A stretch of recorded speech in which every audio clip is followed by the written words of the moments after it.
thousands of acres of land which became the Walt Disney World Resort in 1971.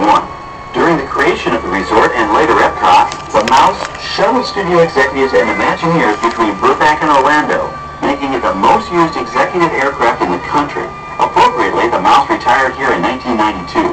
As Walt used to say, it was all started by a mouse. In this case, the 234 Mickey Mouse.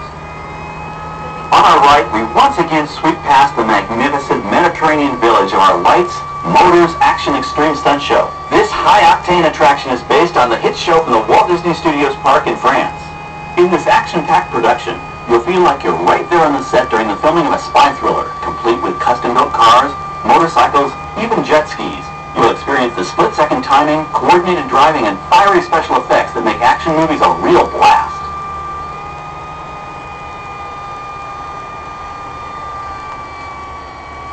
The staging area to our right is known as Acceleration Alley. Here, the custom-built stunt show vehicles rev their engines up to 70 miles an hour before making their high-speed entrances onto the stage for our Lights, Motors, Action Extreme Stunt Show. Of course, these are professional stunt drivers. We hope you'll enjoy their daring driving skills, but please, don't try them yourself. On the left, we've reached our second boneyard with more historic props and vehicles. When we reuse older props in a new production, they're often refitted with custom parts and given a whole new color scheme. You might not even recognize them the next time you see them on screen. For instance, coming up is our friend Herbie the Lovebug. He went through a special demolition derby makeover.